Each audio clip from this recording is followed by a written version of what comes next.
नमस्कार, मैं आपकी महक चौधरी आज आपके सामने फिर से एक सच्ची घटना लेकर केदारनाथ में जो आपदा आई थी उसके बारे में आप सभी लोग जानते होंगे। सन 2013 में वो एक ऐसी आपदा आई जिसमें बहुत सारे परिवार बिखर गए, बहुत लोगों के घर उजड़ गए, जिनका घर का नामो निशान नहीं रहा और घूमने गए हुए पर्यटक भी बिछड़ जाते हैं। हमारे ही परिवार की एक बात है, वो आज तक भी वापस नहीं आए हैं। वो उसी आपदा में घूमने के लिए गए हुए थे, लेकिन आज तक हमारे जानने वाले हैं वो आज तक वहाँ से वापस नहीं आए। बहुत कम लोग ऐसे होते हैं जिनके साथ ऐसा चमत्कार होता है। जी हाँ, आज का जो मैं केस लेकर आई हूँ इसमें एक ऐसा चमत्कार हुआ। कहते हैं श्रद्धा में भक्ति होती है, अगर भगवान पर हम विश्वास रखें तो हमारी हर कामना पूरी हो जाती है। आज की जो सच्ची घटना है वो एक ऐसे ही परिवार की है, जो परिवार उत्तर प्रदेश के प्रतापगढ़ में रहता था। परिवार में पति पत्नी और उनका एक 7 साल का बेटा था। परिवार बड़ा ही खुशहाल था, लेकिन यहाँ पर परिवार जो है वो भोले बाबा की भक्ति बहुत ही अच्छे तरीके से करता था, यानी कि भोले बाबा को वो बहुत मानते थे और इसी मन्नत को जो उन्होंने मांगी थी उसी को उनको बेटा मांगा था उन्होंने, वो उनका हो चुका था। अब वो 7 साल का हो चुका था। अब उसका पति जो है वो मन्नत अपनी पूरी करने के लिए केदारनाथ की यात्रा के लिए अपनी पत्नी से कहता है, लेकिन पत्नी कहती है कि मुझे भी तुम्हारे साथ चलना है। लेकिन यहाँ पर उसका पति कहता है, जिसका नाम होता है ओम प्रकाश, वो कहता है कि तुम वहाँ पर नहीं चल पाओगी, वो बहुत ही लंबा रास्ता है। तभी पत्नी कहती है कि नहीं, चाहे कुछ भी हो जाए मैं भी चलूँगी। अब यहाँ पर प्रॉब्लम आ रही थी तो उसके 7 साल के बेटे को ले जाने की आ रही थी, लेकिन वो दोनों पति पत्नी एक निश्चय करते हैं और अपने बेटे को भी लेकर घूमने के लिए चल देते हैं।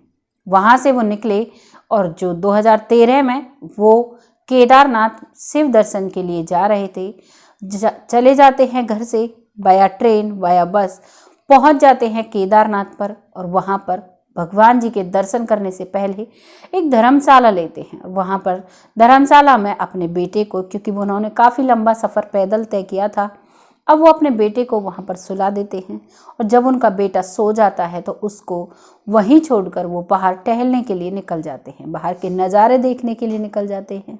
और टहलते टहलते वो इतनी आगे पहुँच जाते हैं, तभी बिजली गड़कती है। बारिश तो पहले से ही हो रही थी, लेकिन तब एकदम से इतनी तेज़ आवाज़ आती है मानो बादल फट गया हो। और इतनी तेज़ आवाज़ आने के साथ साथ चारों तरफ चीख पुकार मच जाती है, भगदड़ मच जाती है और पानी का बहुत ही बड़ा सैलाब उन्हें दिखाई देता है। यहाँ से ओम प्रकाश की पत्नी धर्मशाला की ओर दौड़ती है कि मेरा बेटा धर्मशाला में सोया हुआ है, उसको मैं जाकर ले लेती हूँ। लेकिन यहाँ पर उसका पति ओम प्रकाश उसी समय डिसीजन लेता है कि अगर हम धर्मशाला की तरफ गए तो ना तो हमारा बेटा बचेगा और ना ही हम बचेंगे। तभी वो अपनी पत्नी को खींचते हुए ऐसी सेफ जगह पर ले जाता है जिससे कि उसको कोई हानि ना हो, उसके यानी कि उस पानी में वो बह ना जाए। वहाँ से वो टीले की तरफ जाकर और अब बारिश बंद होने का इंतज़ार करते हैं। वो पहाड़ के टीले पर बैठ जाते हैं, चोटी पर, और वहाँ पर सरकारी हेलीकॉप्टर्स के द्वारा उनको बचा लिया जाता है। लेकिन उनका बेटा उस धर्मशाला में बह जाता है और वहाँ पर उसकी मौत हो जाती है। माँ अपने बेटे के गम से नहीं उभर पाती है, रोते रोते अपने घर आ जाती है, काफ़ी विलाप करती है, पिता भी काफ़ी विलाप करता है, लेकिन माँ उसकी डिप्रेशन का शिकार होती चली जाती है। पिता जो है वो अपना कामकाज तो करता है, लेकिन भीतर ही भीतर उसको अपने बेटे की याद आती है।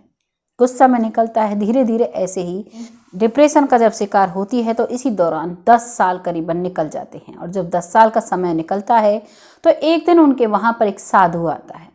साधु आता है और आने के बाद वो ओम प्रकाश से मिलता है और कहता है कि बेटा तुम बहुत चिंतित हो, तुम बहुत परेशान हो, जो तुम्हें परेशानी तुम्हारे जीवन में आई है वो जहाँ से शुरू हुई है वहीं पर जाकर ख़त्म होगी।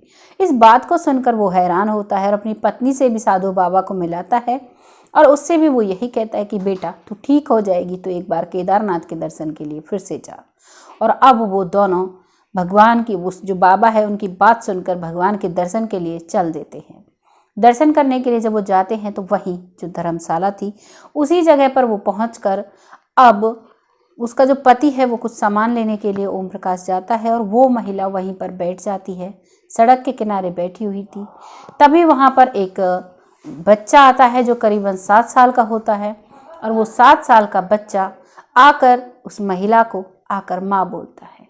उससे जब वो माँ बोलता है तो वो कहती है कि तुम कौन हो और मुझे क्यों परेशान कर रहे हो। तभी वो कहता है कि मैं तुम्हारा बेटा हूँ जो आपदा में खो गया था, अब मैं यहीं पर हूँ।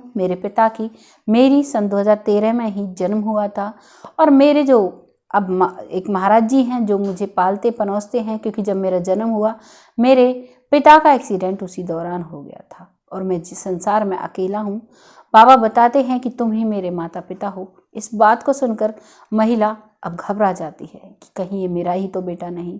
तभी उसका पति ओम प्रकाश आता है। आने के बाद उससे वो बातें पूछता है तो वो एग्जैक्ट सारा जगह बताता है कि तुम उत्तर प्रदेश के प्रतापगढ़ से हो, तुम्हारा नाम ओम प्रकाश है। जब ये सारी बातें वो बच्चे से सुनता है तो वो भी भावुक हो जाता है और अब उस बच्चे को लेकर उस पंडित जी के यानी महाराज के पास पहुंचता है तो महाराज उन्हें जाते ही पहचान लेते हैं और कहते हैं कि ये तुम्हारा ही बच्चा है जो उस आपदा में तुमसे बिछड़ गया था, उसके बाद इसका यहीं पर जन्म हुआ और अब इसी को लेने के लिए तुम्हें यहाँ भगवान के ही द्वारा भेजा गया है। इस चीज़ को सुनकर वो दोनों जोर जोर से रोने लगते हैं और उस 7 साल के बच्चे को गले लगाकर बहुत जोर से रोते हैं और उस गुरुजी की आज्ञा लेकर वहाँ से वापस अपने घर की तरफ आ जाते हैं। ये एक वाक्यांश मैं आपके सामने लेकर आई हूँ। यह उत्तर प्रदेश के प्रतापगढ़ का है। कहानी में जरा भी सच्चाई आपको लगी है तो आप इस वीडियो को शेयर करिए और जहाँ की ये सच्ची घटना है वहाँ पर जाकर आप इस बात का पता भी कर सकते हैं। ऐसी सच्ची घटनाओं को जानने के लिए हमारे चैनल को सब्सक्राइब करें, वीडियोस को लाइक और शेयर करें। बहुत जल्द फिर आती हूँ आपके सामने एक सच्ची घटना लेकर। तब तक के लिए जय हिंद, जय भारत।